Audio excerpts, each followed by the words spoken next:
pula. Ayan, niyog. Ayan yung mga tanim kong niyog.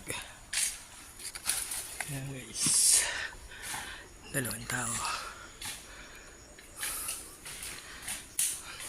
Ayan, dyan po. Diyan naman na mamaya hapon. Ito yung along.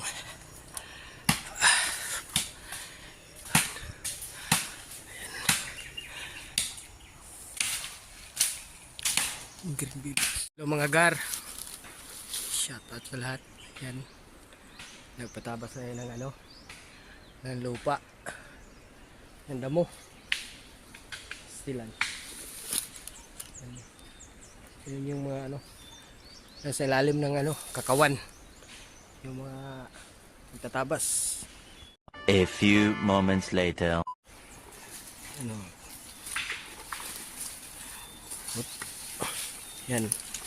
Ito tataniman ko to ng latundan dito kasi medyo ano, medyo ano to dito. Dito sa taas, lakatan to. Lakatan. May nabili na akong similya. Yan. Tanim na lang. Yan dyan. Paanuhan na lang yan dyan. Hanggang doon sa taas. Yun o. Yun, wala na, malinis na. Dito lakatan to. Medyo maluwang. Itong maluwang lakatan. Yun na kahoy, puputulin niya no.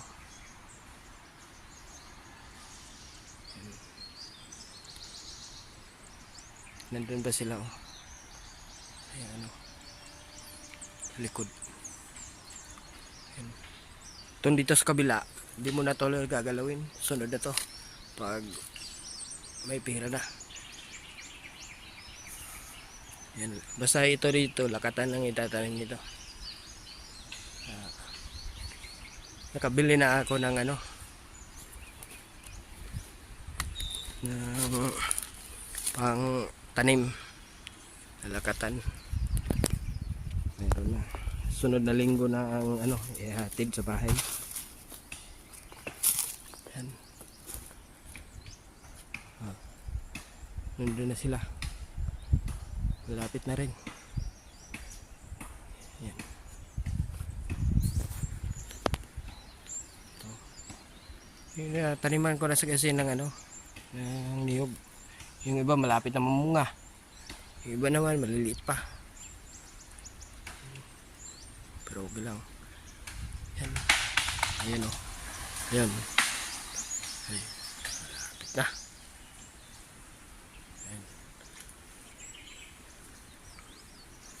Basta ito dito, lakatan to. Lakatan ng yan o, ititira dito. Yan. Papasok din ng mga ano dito. At 500. Yan, puputuli pa yung mga kahoy na yan. Lalaki.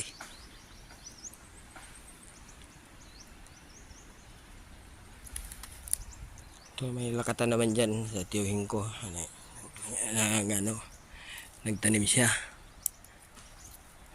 Ngayon nano ko na ako na magtatanim. Tapos na rin sila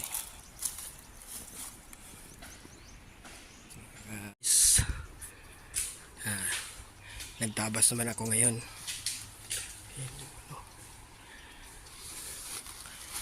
Taniman ng lakatan yung alubi. Yan. Ito naman ba, yan putulin ko. Yan. Saka yung isa putulin yan. Ay, ano yan, salot yan sa lubi. Salot. Ayun yung ano, lampas.